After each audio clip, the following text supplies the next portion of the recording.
Good deal. All right, guys, we're going to go and jump in the room. We were starting a little late, and so we've kind of gotten back to starting on time, so people will figure that out as they go. We'll see the room fill up as we move on. So, hey, one of the things I just want to be laser focused on in this market is the work that drives business, right? And we know that this business is literally the equation for success is how many people did I talk to today, right? That's really it. Your success is directly correlated to the amount of people you're in relationship at any given time. So go just turn to the people around you. How many calls did you make this morning? How many conversations did you make this morning? And did you develop any leads this morning on your market set? Talk to each other. Go. Hello, I'm Alice. Eric, is your numbers are all right? That's a good thing. Yeah. Oh, so I'm Alice. Pretty good at I'm this. All trying to get business. Are you new here? How about you? Who did you talk to? I work at Oh, with commercial. Okay, but with Corona? Sorry. Okay. Okay. Yes, I just met him. Well, to answer his question, I haven't made any new connections today. They're good, they're no connections this morning. The transition. Oh, you're making transition? Yeah, I'm gonna come back. It might take me a couple months. Brandon. Brandon? Yeah, does he already kind of submit to Yeah, they make me just some books. Yeah. So I'll come back. I tried calling 2 agents for one. I made the call to Yeah. Oh, that's good. So, it's a quick touch base. It's a quick sort of connection. But so why do we have that conversation? So the reason we have this meeting at 11 o'clock is because we understand that your most productive hours should be from about 8:30 until 11, right? We want you to be doing your lead generation during those times. It isn't wake up, get to the office, start at 11 o'clock. It's I've been doing all this stuff and now we're coming in to have our weekly meeting. So want to make sure we're really focused on those things. Are you doing the work that generates business? We are in a very intentional market. Well, hey, these are our Y4C2Ts coming in to tell us a little bit more about those. Mr. Brent Beechel. Hey, good morning, everybody. Good morning, Brent. Hope you guys had a good day off yesterday. You know, yesterday is Juneteenth, right? And we all have learned this brand new holiday was celebrated first in Texas in 1865 with a special message that enslaved people were now going to be free. And how cool is that? So let me ask you this. What kind of special message are you giving your clients? Will it free them up to create wealth for them and their families? You know, that's what our Y4C2Ts are all about. They're a part of that special message that you can not only give to them, but live for them. And so that's why we like saying them each and every week. So I'd like everyone to stand up. We're going to repeat our Y4C2Ts again. Okay, you guys ready? Here we go. Win-win or no deal. Integrity, do the right thing. Customers, they always come first. Commitment in all things. Communication, seek first to understand. Creativity, ideas before results. Teamwork, together everyone achieves more. Trust starts with honesty. Equity, opportunities for all. And success results through people. Great job. Sit down and I'll give you 3 quick things at KW Culture. The first one is the second to the last one. Equity, opportunities for all. You know, that's an awesome message to give. And your message and your actions by doing that can free up your clients to take advantage of their own opportunities. And that is great KW culture. The second thing of great KW culture is not only learning, but living the Y4C2Ts. You know, whether you do it in your business, whether you do it in your personal relationships, whether you do it as a parent over your children, whether you do it in life in general, it's a great way to show KW culture. The third great thing of KW culture is this. You want to be able to always hit your monthly and your annual goals. Do you have your goals set for this year? Well, we're only at halftime. And Lou Holtz, the great coach with Notre Dame and others, said this: winners win in the second half. Let's go be winners. That's pretty awesome. That's great KW culture, and I hope you guys have a great culture week. Winners win in the second half. I love that, and we are absolutely heading into that time. So, our Y4C2Ts. Events and announcements. We've got a lot going on here in the Market Center. Today, after Connection Point, is Command Your Business with Row. We're going to be going through our software database Command. We really want you engaged with this technology. We know that for every KW associate who has 201 plus contacts in Command, they're averaging about $119,000 of income, and that goes up exponentially the more contacts you are actively engaged with through Command. What's fascinating about that is we're looking at not just Command, but everything agents in this ecosystem are engaged with. And we can say that those numbers do not hold up for every CRM, but they do in KW Command. And it makes sense because everything is in one place. See, what we found out about real estate agents is we're not good with technology sometimes, right? And the more platforms you've got to engage with, the less likely you are to use them. And so what we did is we built everything into one platform, whether that would be your marketing suite, your CRM, your design suite, your pipeline, your leads, all of that, it's in one place. So if you're not using it, you've got to get using it as quickly as possible. This is a difference maker in your business. So command your business right after with Row. Hey, good. Ignite every Monday and Thursday, 9 a.m. to 12 p.m. This is our foundational course. If you're not capping, you should be in the room for Ignite. We are absolutely equipping you to be successful in the real estate industry. I don't care how long you've been in this industry. If you're not capping, get into Ignite, right? You didn't get into real estate to struggle, you got in to be successful. So learn the models that will help you do it. And if it's not happening, it means you've got to change something about what you are doing. So get back in and study the models. Cool. Mentor Minute. Ray, tell us about our Mentor Minute this week. Why me? Why can't Jen? I was told you. I want to talk about Brandon. What do you want to talk about? I want to talk about Brandon. Let's go. Let's talk about Brandon. All right, good deal. We wrote a little song and we're going to do a little dance. Okay, Are you ready? Come on, Ray. All right, that was Mentor Minute. Thank you, everybody. No, but actually, things are on fire. I'm On fire. All right, next slide. So our Mentor Minute, we have our Mentee of the Month. Congratulations, All Brandon right. Rimhall, Oh, Mentee very of the Month. Now you're wondering why when you texted me this morning, I said, oh, you should come to the Brandon is on fire. I mean, you don't see him around here much, but you'll probably see more of him very soon. But he's closed his first deal with us, and now he's on with his next. What's that? Picture. So get up there. Oh, come on up, Brandon. Yeah, We got a certificate for you and a picture. Yeah. They just tell me where to stand and what to do. I'll just be beside you. There you Just tell her to go. smile. Just smile. Where's the check? There we go. All right. Congratulations. Love seeing it. Yeah, There you go. I love it. Brandon came to us from another brokerage, was looking for training and really foundational systems, and he's just put it into place, and he is just hustling. So this is just one of many Good job, to man. come. So congratulations, sir. So hey, good. So one of the things I keep saying this, and you know it to be true, this business is a function of how many people you're in relationship with. And calls equal deals, and calls equal gift cards. So one of the things we did last week was I saw a couple of our agents here in the Market Center. I said, all right, who's ready for a contest? We had 4 agents who stepped up for that. So we have some gift cards to hand out to those winners of that. Who was the winner on the first day? Do you guys remind me? Mitchell. Mitchell, all right. Mitchell. All Tyrone. right, Mitchell, a hand. What's that? They're all the same. Oh, they're all the same. Okay, well, Mitchell, congratulations. How many calls did you make that day?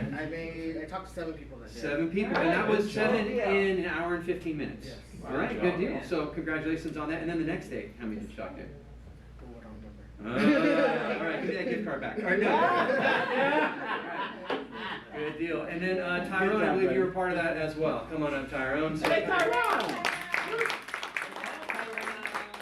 You're welcome. when this gentleman wants to make calls, he can just get through them pretty quickly. You put 10 on the board, right? 10 contacts almost Yep. immediately. And then the next day, I think we did about 12, right? So that's the business. So do it every day. That's what generates that business. So congratulations.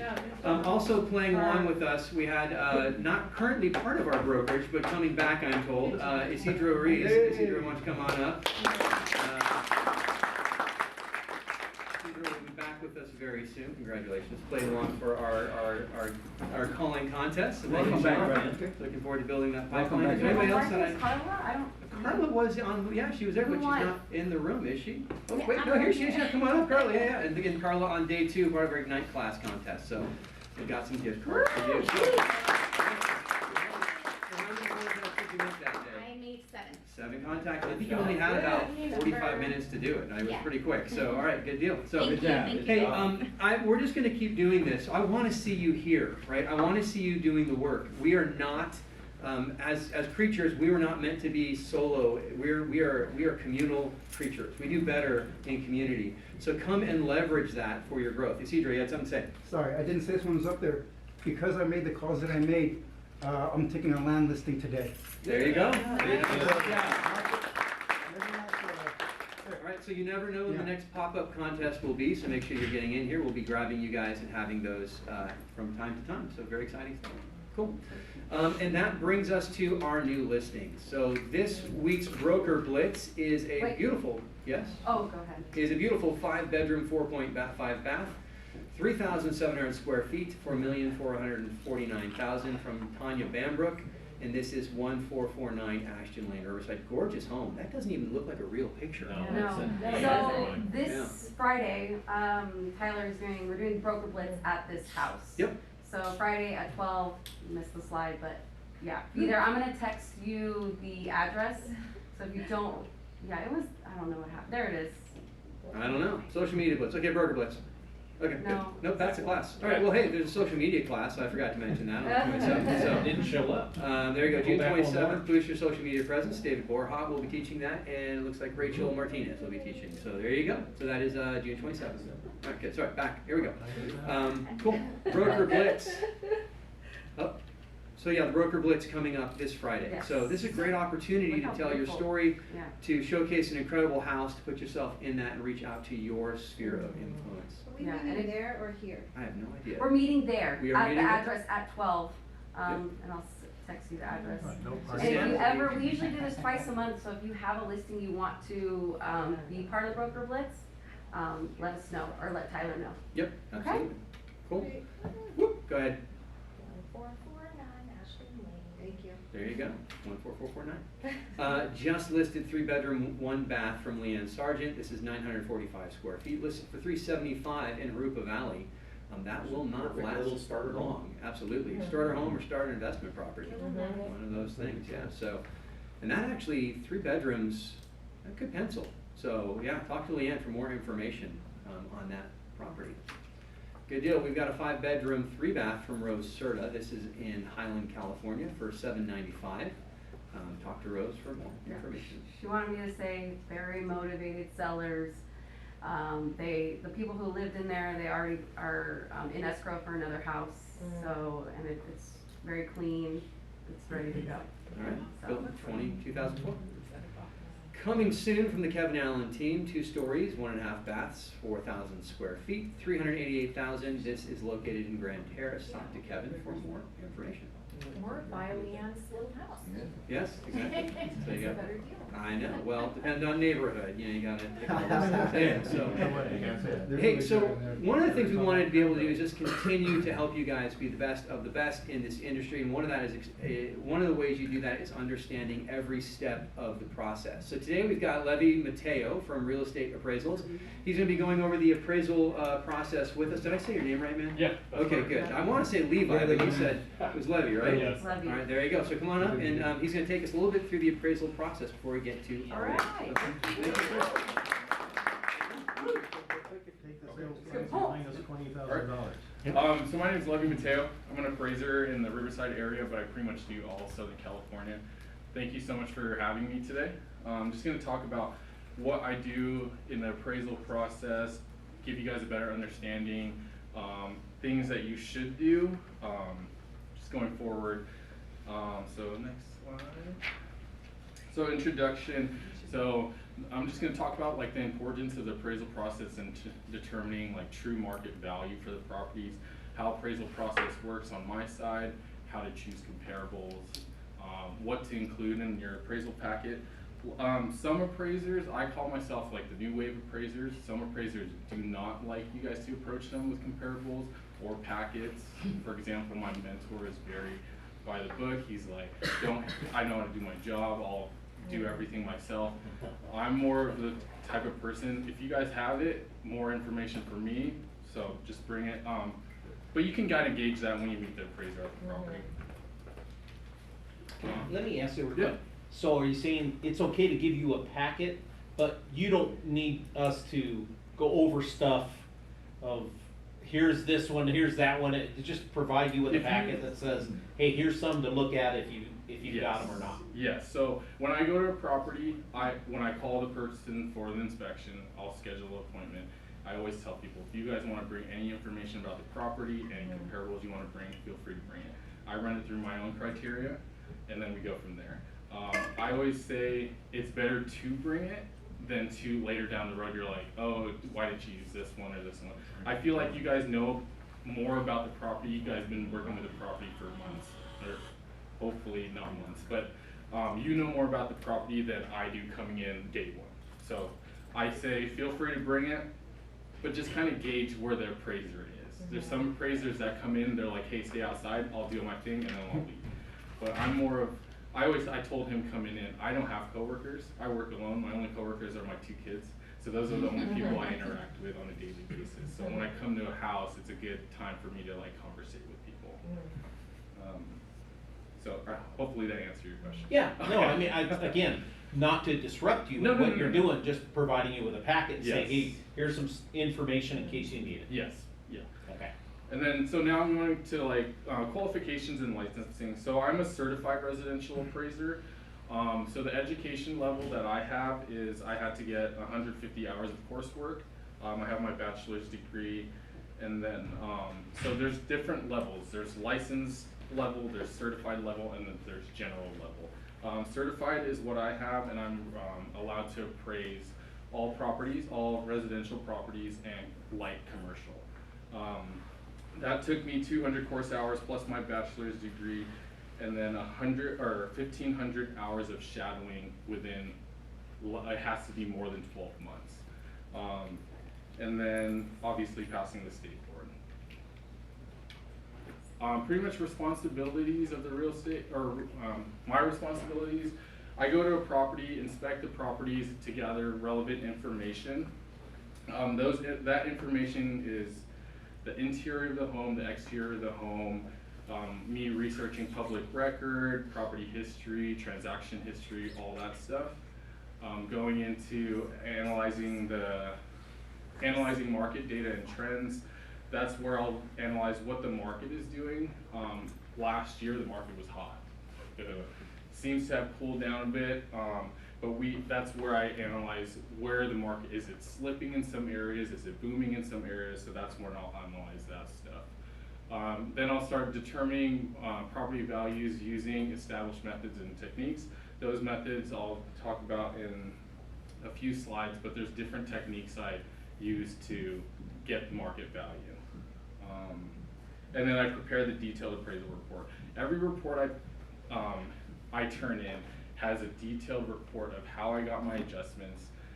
There's some appraisers out there though, they'll just adjust per square footage, they'll adjust for condition, they'll adjust with no rhyme or reason, they'll just adjust for it.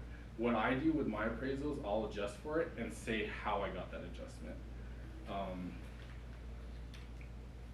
Importance of appraisals. So determining listing and sales price accurately, assisting buyers and sellers in marketing or making informed decisions, supporting mortgage lending and financing processes, resolving legal disputes and taxation matters.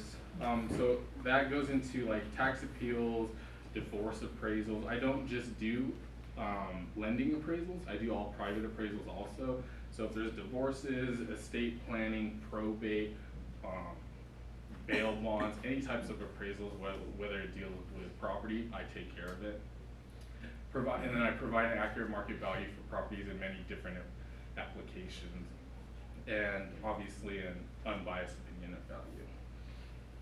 More question. Yep. So on probate, is your appraisal something that the court would approve, because the court always has their own Yes. person that reviews So that? I'm in contact with some courts. So there's some of the Riverside courts have called me for probate appraisal.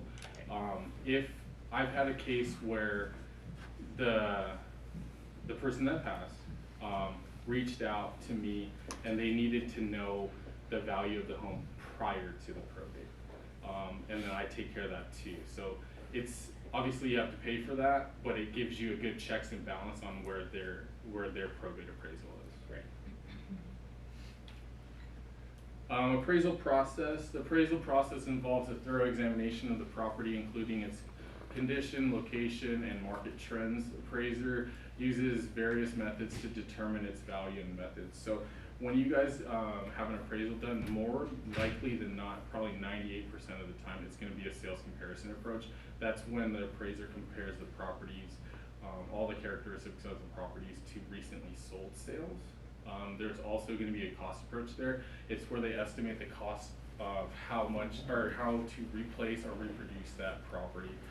That's usually, if you guys do VA loans or anything like that, VA doesn't require that. That's something that's not in there. And then the income approach, if the property is generating any income, they can also get market value from that as well.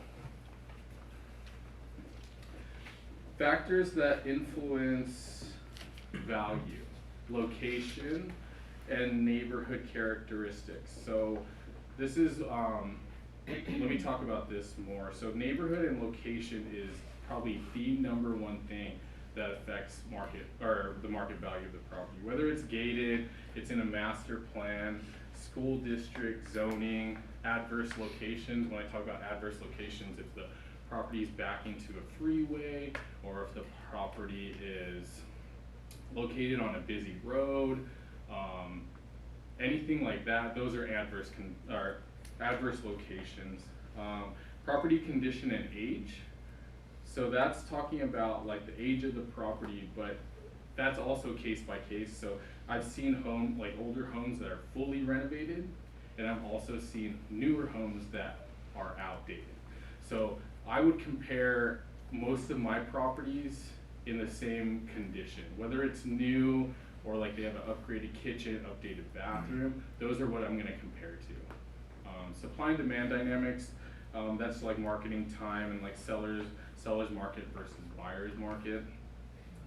Economic factors and market trends, that's like your interest rates and inventory and what's the market doing. Interest rates.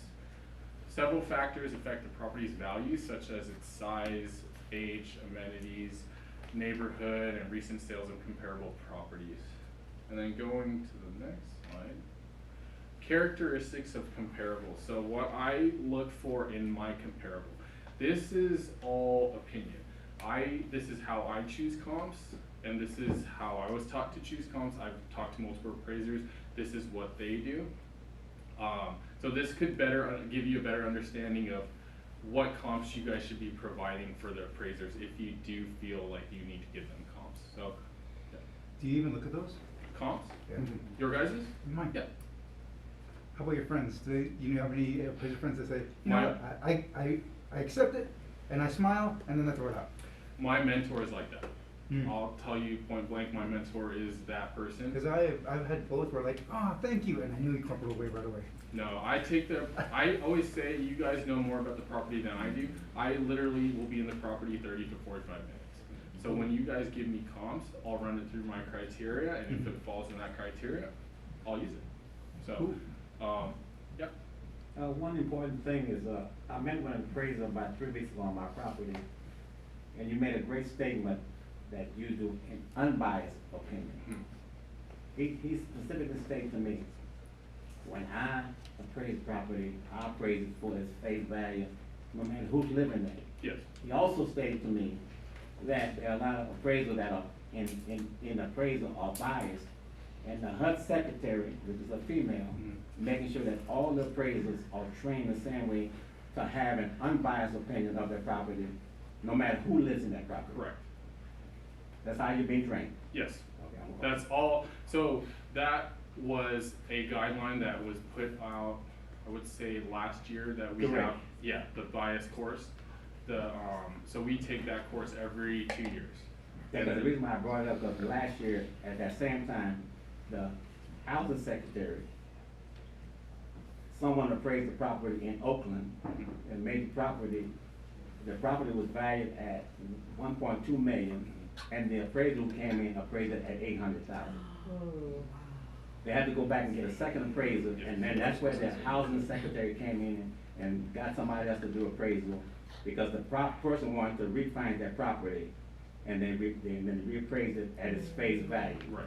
So that's a lot of things that go on in America that we need to get rid of. Yes. No matter who lives in that property, we need to value that property at face value. Yes. You're also brought in some properties are in adverse conditions, and we understand that.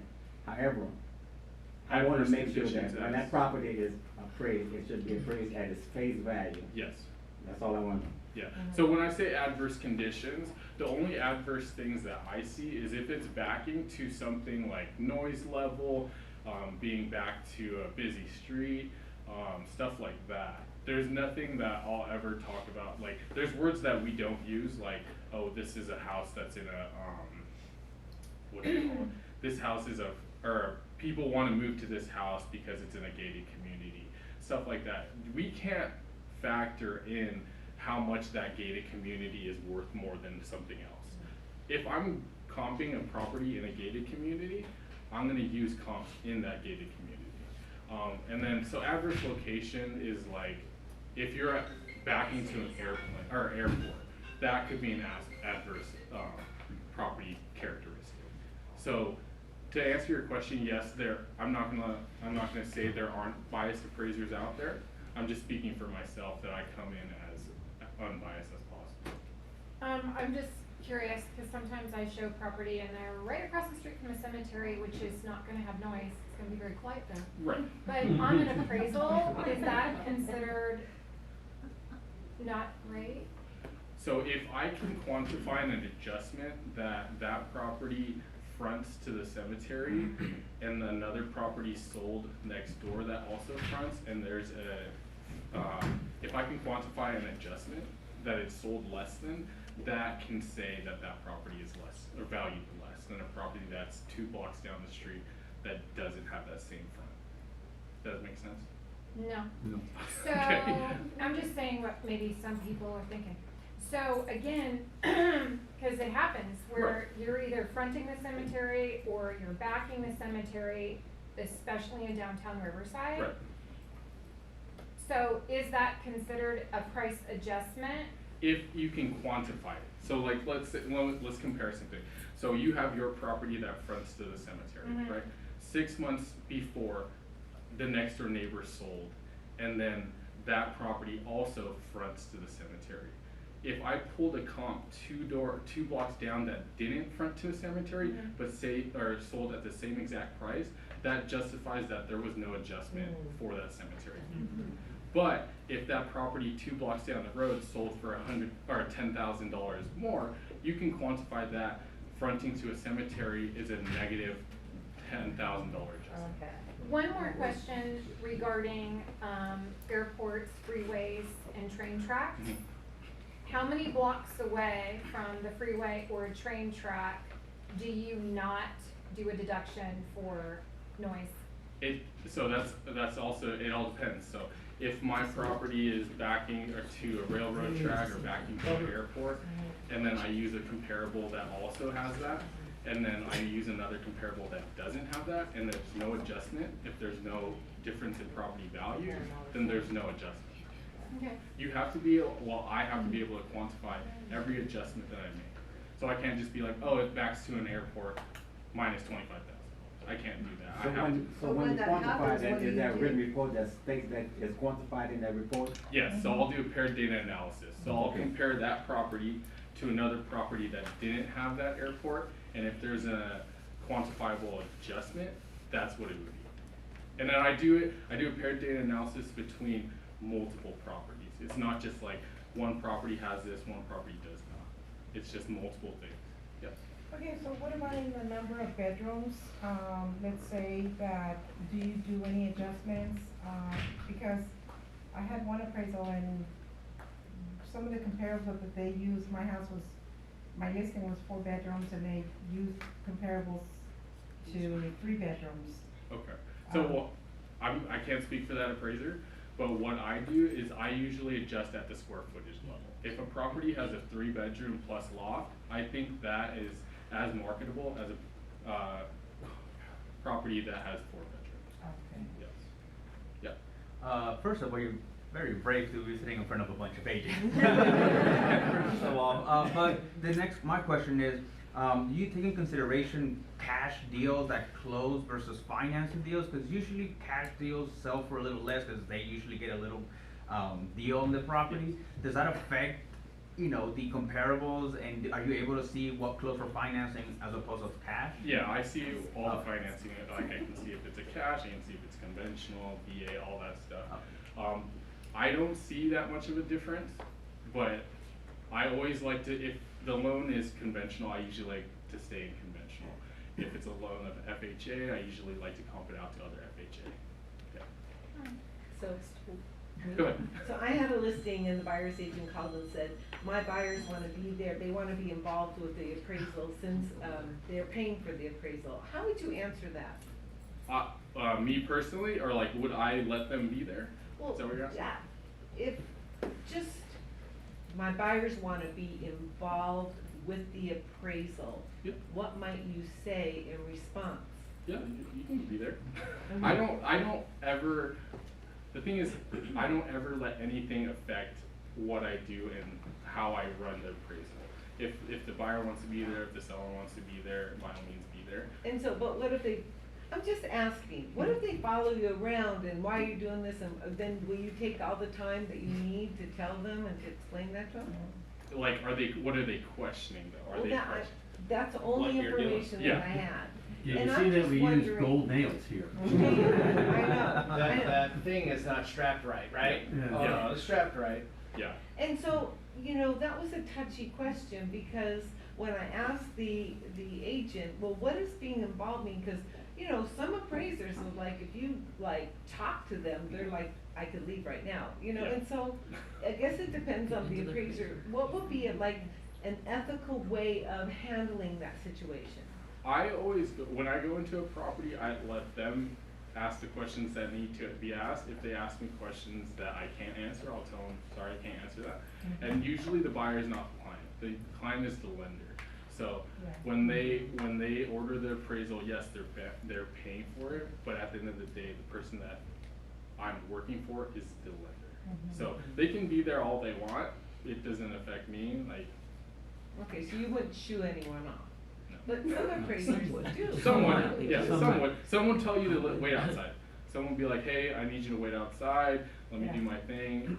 But I don't. It doesn't matter. It varies based on the appraisal. Correct. Do you make adjustments on concessions? If there's like a $15,000 credit closing cost, you make Only, so I'll factor in how much concessions, the average concessions that the 1004 MC spits out, the marketing condition. If it's out of the ordinary, if the concession is 100,000, then yes. But if it falls in the average bracket, then no. Okay. Yeah, that's me personally. But can you clarify this for me? Let's say you have a 1,500-foot house, 2 of them, both 1,500 square feet, one 4-bedroom, one 3-bedroom, and you'd appraise them the same if all things being equal? Yes. So are you talking about like a 3-bedroom plus loft? No. Okay. So No. So let's say one has an extra big master, and one has regular master with a little side bedroom or whatever. Okay. Would you do? But they're both 1,500 square feet. They're both equal condition. Would you appraise them the same? It depends on is the market willing to pay for the extra bedroom? So if I comp it out with a paired data analysis, and people are paying more for the bedroom, like $10,000, then it would warrant an adjustment. If they aren't, then I wouldn't adjust. So you're more likely to see that on like a 3 to 4, then you would be like 5 to 6. Correct. So Okay. if a 5 to 6, you're gonna very rarely see an adjustment. Right. But you're also gonna see a greater adjustment from a 2-bedroom to a 3-bedroom. Right. That also goes with garage count as well. Yeah. So if you have a 2-car garage to a 3-car garage, it might be like an adjustment, but if you're going from a 3 to 4, it'd be a less of adjustment, if it, yeah. How much of the appraisal work do you do before you actually show up to the property? Are you talking about like the researching part? Correct. I pretty much do all my research beforehand. So I'll pull my comps, and then if I have to pull the property data, I'll call the agent. Sometimes I'll tell the agent, like, let me know if anything was added to the property. Sometimes I'll get to a property and then there's an ADU that wasn't even on the MLS or anything like that. So I'll ask them about all that stuff prior, so I can get a better understanding of how I'm gonna comp it out. And then also public record of square footage, that's a huge thing. Sometimes a public record, for example, Hemet area, it's always off. It's not what I measure. And then I'll get to the property and they're like, oh, we added this, oh, the garage isn't there, it's actually a bedroom. Stuff like that. I have to ask the agent to let me know, so it's a better understanding of how I can do my job when I get to the property. Excuse me, I've had different appraisers over the years give me different answers. What do you do when you don't have a standard pool in the backyard, but they've overbuilt it and you got Maui back there? What do you mean? As far as the price being adjusted up, because you can't really compare Hawaii in the backyard to just your bare bones basic swimming pool. Like they put in a palapa. Yeah, There's a There's birds of paradise. Big old rock water. So then you would, so then I would have built-in barbecue. So that's all going into conditions. So like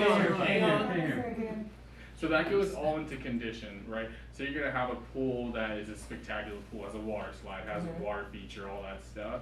That if you comp it out to another property that has a standard pool, there's probably gonna be a price difference between those properties. So what I would do is I would comp it out to see if I can find anything in the area that has a spectacular background or backyard like that. Because at the end of the day, what's gonna happen is, if I comp it out to regular pools, the lender's gonna be like, how did you bracket those? Did you have something that was as spectacular as this? And then that can lead to me not being, how do you say this? Not finding the correct comparables for that property, if that makes sense. So I always see, if you're having like a Maui backyard, there's probably someone in the range of 2 miles out that probably has the same backyard. If that makes sense. You go further out. Yeah. Yes. Yeah, you go further So out. I go farther out to get that one comp that is comparable in backyard. You brought up another question about the lenders now. I never knew that the lender would ask you a question to see if that property would appraise at that, because now they're talking to you as well, because the agent is thinking that's the final price on appraisal. Wait, what was that again? Sorry. When the lender talks about what? How did you come up with that? So the lender will reach out to the AMC, Okay. and then the AMC will let me know, like, hey, the lender needs to, or is wondering why this isn't bracketed. So how I do adjustments is you have to have, your property has to be bracketed by all comparables, Okay. whether there's higher comparables or lower comparables. And your property should sit in the middle of all those adjustments. Okay. Yeah. There's some yeah. Oh, go ahead. No, You good. can finish your thought. Good. My question is just, industry standard wise, is there a basic, for, like, we're talking about swimming pools, we're talking about views, we're talking about street noise, like, those things come up.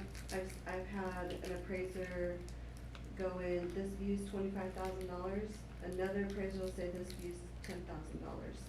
And so it's like, and at that point it becomes your opinion. And Yes. so when we have to do, I've only won like 2 appraisal rebuttals in my whole entire career, and it's usually because the appraiser says like, look, I have all these hours, I have all this education, my opinion outweighs your opinion, but, Alice and I had one last year, remember that one? We went to lunch over it.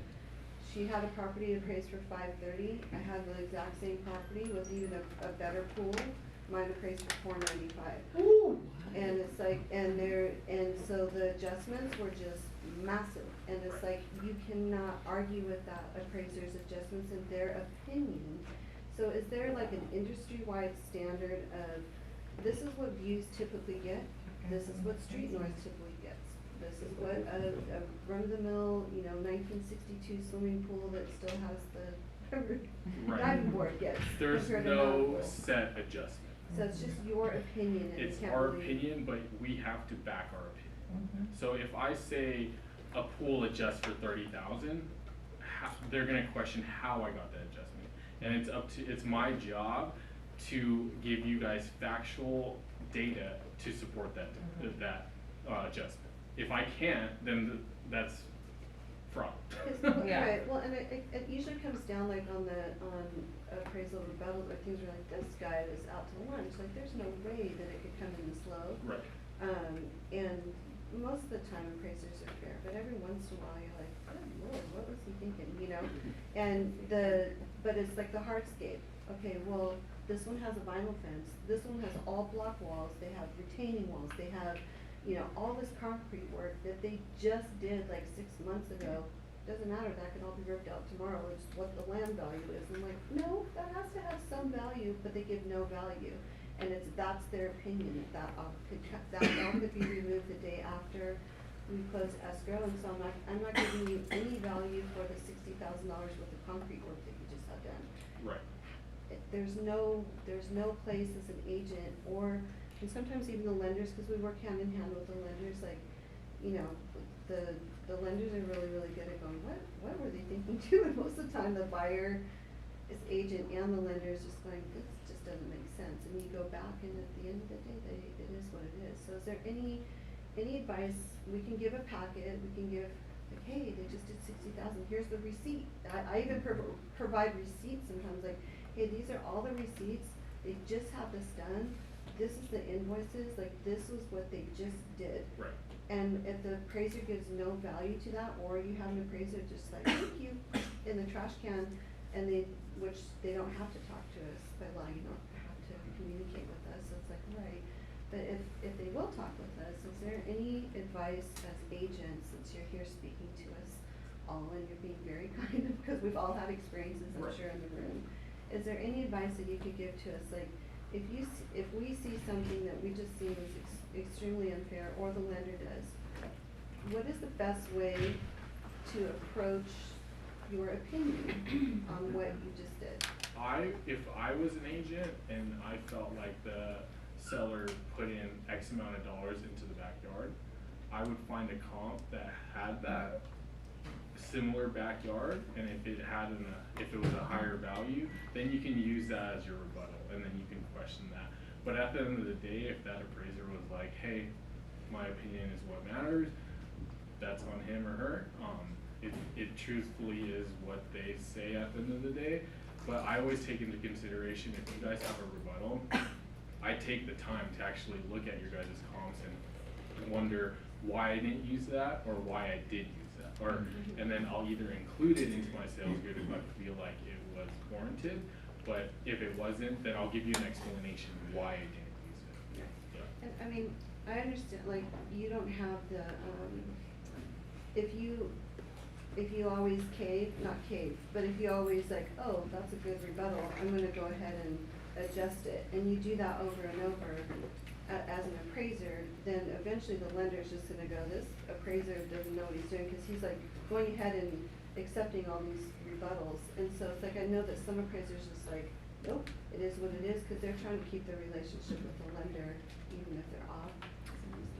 Yeah, that's really on the appraiser. I don't feel that way. I feel like I just have to put the best work out there.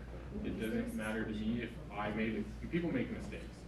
I made mistakes. I've had people send rebuttals, and I'm like, oh, how did that comp not get there? Why didn't I see that comp? And I take it as it is, you know what I mean? It's not like I put up my pride. I'm like, hey, this is the final thing, and it's my say. It's not like that. Rose. I mean, at the end of the day, this is why you have an AMC. This is, the lenders are pretty familiar with the appraisers that are on their list. Yes.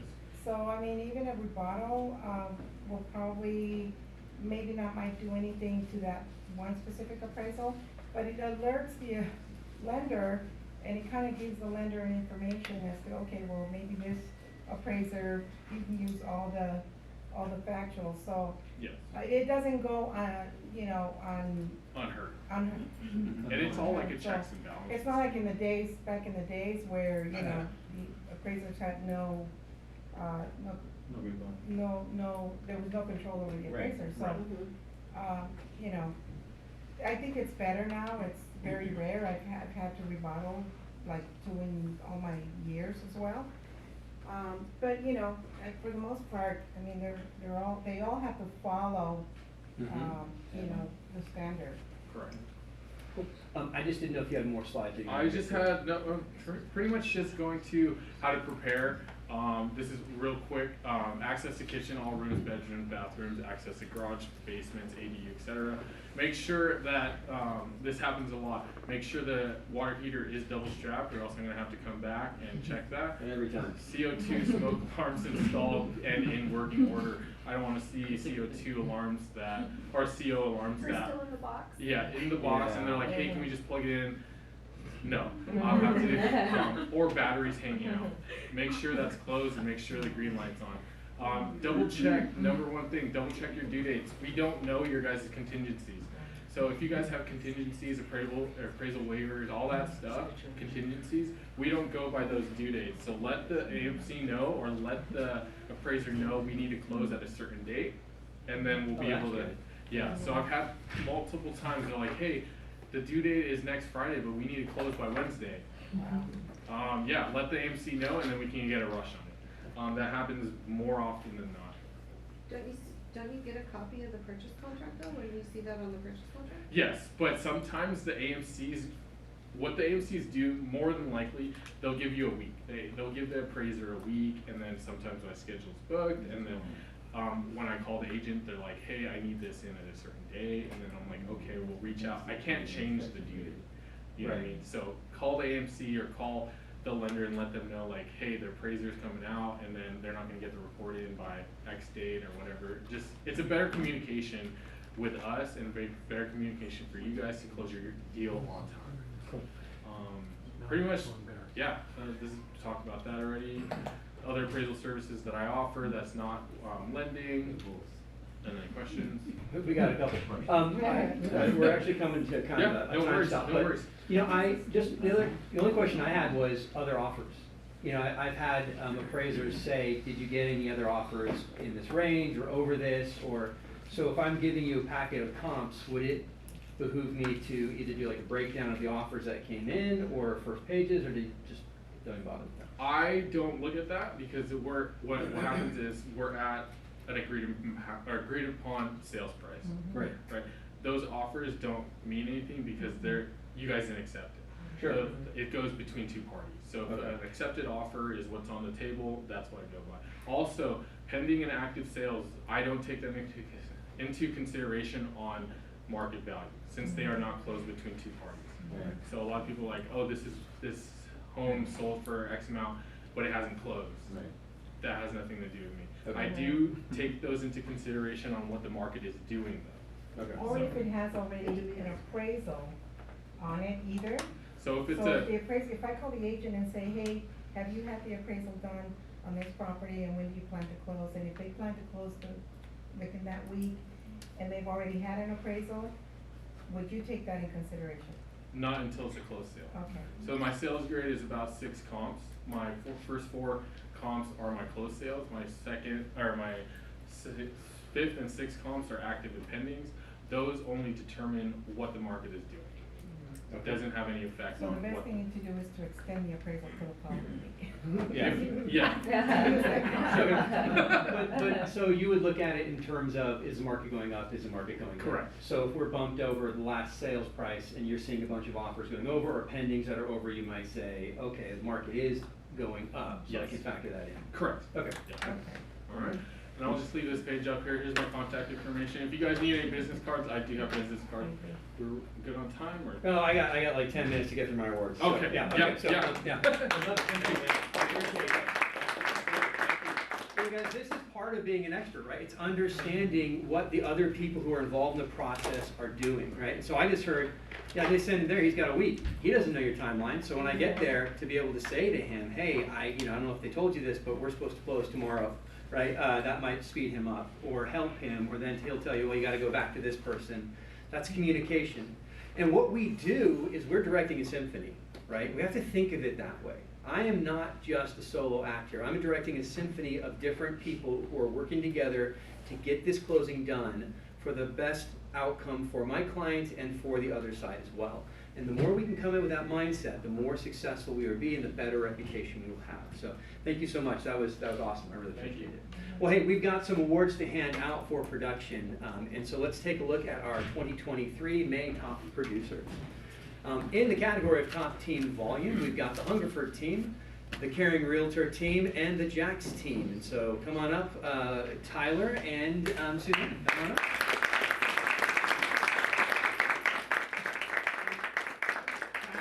I was told that you're just getting one certificate because you won in multiple categories. So we're gonna we'll have you come back up. We'll hand it to you over and over again. And then if you want, take it up with Samantha. I don't know if that's This is good. Yeah. All right, good. Well, let's move this out of here. Right in the middle. Oh, aha! Pictures, people, pictures. Soon to be big KW back here. That's right, exactly. I'm working on getting a We're mark. doing one. Okay. 1, 2, 3. All right. All right, good deal. Part of my team's here, so I she know, gets there you one go. trees. See the trees. 1, 2. That's cool. Got it. All right, congratulations. Good deal. In our top team listings, you guys just stay up here. We've got the Caring Realtor Hey! team. There we go. Why don't we get a group picture?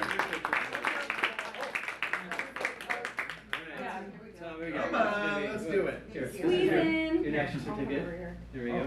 Here we go. Okay, here we go. We're all Caring Realtors. Okay, ready? 1, 2, 3.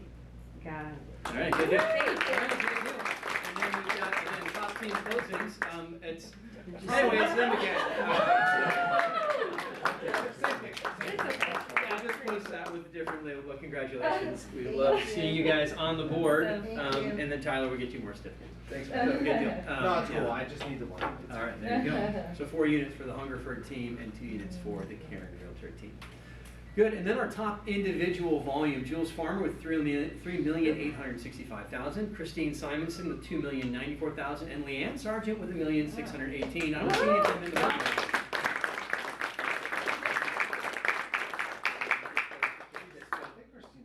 I don't know. I love seeing Christine on the board.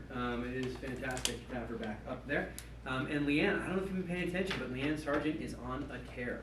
She's just consistent right now. And then we go top individual listings. It looks very similar, which makes a lot of sense, right? Because if you want to sell a house, get a listing. That's the way it works out. So we've got 4 units for Jules Farmer, 4 units for Christine Simonson, and 2 units for Leanne Sargent. And then our top individual closings, again, a very familiar group of ladies. 5 units for Jules Farmer, 4 units for Christine Simonson, and 3 units for Leanne Sargent. Yeah. And then our May top 23, top 10 agents. Woo! Jules Farmer, the Hungerford team, Christine Simonson, the Caring Realtor team, Leanne Sargent, the Jax team, the Restory team, Diana Morales, Daniel Taylor, and Jasmine Moreno. So congratulations to all of our teams.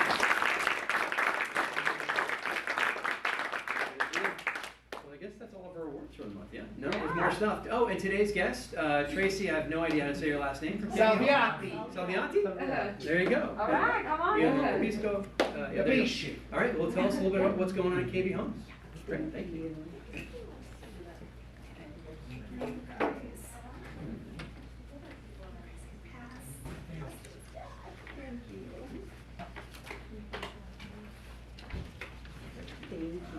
So thanks for having me. Just a quick little blurb.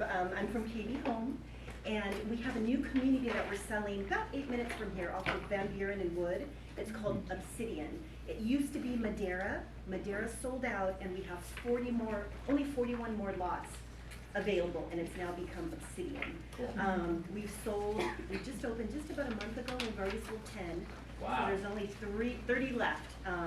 And so just wanted to share that with you guys. They're completion, it's all dirt right now, so buyers have the option to go to the design studio, personalize the home, you know, pick their options and upgrades, and then the completion date is move-in November, December. Oh, wow, okay. Yeah, so, and then this, and just a reminder, we love working with, you know, local agents, and so bring your clients in and accompany them on their very first visit. A lot of times clients don't come with you guys, and once they're registered, you can't protect your commission. So just bring them in. All you do is walk them in that first time, fill this out for them with your information, and you're in the system. And with Inland Empire, if you do that at one Inland Empire community, they are registered at all Inland Empire communities for 60 days. Oh, that's cool. So it's the easiest commission you'll make. It's 2%. Walk them in that first time, and then we do the rest. Now, you mentioned 60 days. Does that mean you have, if they did not pull the trigger and they decided they did want to buy a home, it was 61 days later, they would no longer be registered as your client? Correct. Okay. So they would just have to, you know, if they decide to look or Bring it back purchase in, after that's all that, it- bring it Right. back in. All right. Yeah.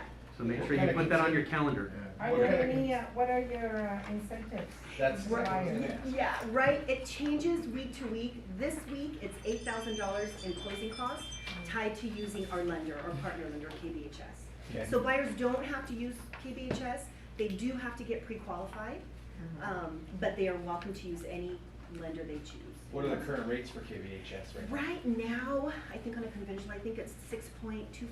Oh, that's not bad. Tax rate? Tax?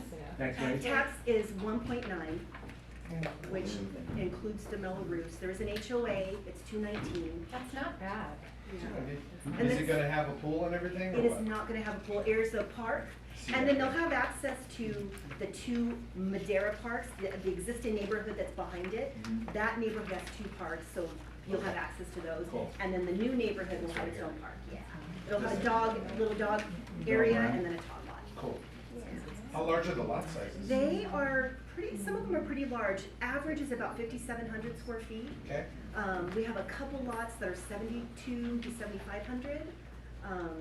So backyards range anywhere from a 18-foot backyard flat to a 60-foot backyard. Some of them are pretty big. Cool. Yeah, it's a quiet neighborhood. It's, you know, the schools are great. A lot of people move to that neighborhood because of the schools. Are you selling so the solar has to be sold with the property? Yeah. You're not leasing it? You can do both. You can either okay. Purchase it and roll the lease, Right. the solar into the price of the home, Cool. or lease it. Cool. Yeah. Okay. And when you lease it, you know, the SunPower's the company, they'll maintain Yeah. it and, 25-year contract on yes. lease? And it's mandatory from what I It is, yeah. And this neighborhood, I know everything's kind of going to electric, but this neighborhood was grandfathered into gas, so all the Oh, right. appliances are gas. So they're actually going through with that, yes, We have a few electric communities, but this one, they. And they're gonna do that on a 1970s grid, huh? Interesting how they get away with that, right? I'm not, yeah. That's I don't cool. know how they're gonna do it. We don't have to talk about it, it's fine. Yeah. Are you going to have any models? We do have models, we You do. do have We models, have okay. 3. We have a single-story model that we just completed and Cool. furnished. And then we have 2 other models. We have 4 floor plans total. And so those prices on the price sheet, those are the base price for the homes. You have to add a lot premium to that price. So lot premiums based on size, if it's flat, if it's on the cul-de-sac, the corner. So it'll range anywhere from maybe 7,000 for lot premium to one of them is 40,000 because of the size. So just, keep that in mind with the prices, that the lot premiums have to be added to that. But it's a great neighborhood, so I just want to invite you guys to. That's awesome. Yeah, we gotta see go. it. Good deal. Thank you very much. All right, thank you. I gotta tell you, in our low inventory environment, if you are not making if you're not making new homes part of your diet, you're missing out, right? So absolutely, I would be talking to your databases about this. I would be offering, you know, new home site tours. I'd be going out and doing that, and definitely connecting with people on that, because we don't have the inventory. And so if they're building it, let's go sell it, right? That's kind of my position on that. So cool. Well, hey, that concludes today's connection point. We've got our walking tacos in the back. Make sure that you're connecting with your teammates here. We're one team. And if you haven't made your contacts today, don't leave the market center today until you talk to 10 people. The business is in the people you have not talked to yet. All right, so take it easy, guys. It's nice, actually, I like it. I have a question. Do you? Yeah, I like it. Yes, yes, Rose. Okay, me. What's the compensation? 2%. We did it. It's like $12,000 to $13,000. Yeah, that's I take that all day. Yeah. Check, baby. What's up, girl? That's it. Boom.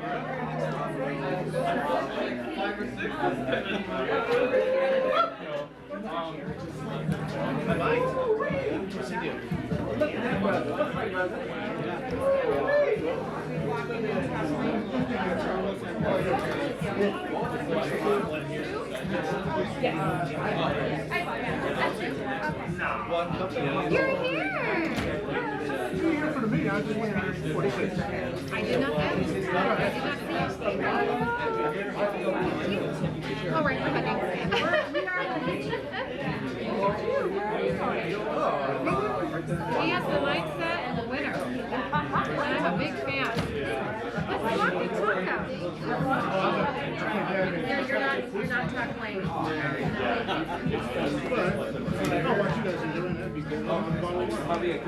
That's it. Walk in, talk with me. Thank you. Since I'm not going to see you later. Yeah, it's nice to see you. How you doing?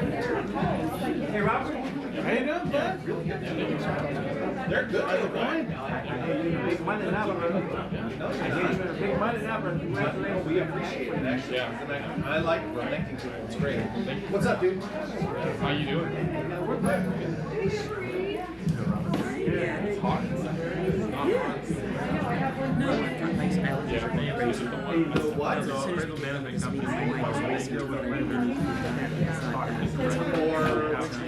What? Yeah, so you said that. I haven't. That's cool. I got you, buddy. Thank you. You're welcome. Yeah, so, So you going on vacation again? Couple of weeks, right? Yeah. Literally this next week. No, sorry, July. July 11th. Okay. If you need help with anything, let me know. Our next thing is, And they all have a good friend, the family now. right. And I've had, I'll help. I'll vote for you. it's pretty funny because if I get it, and then the next year, so you have two back-to-back.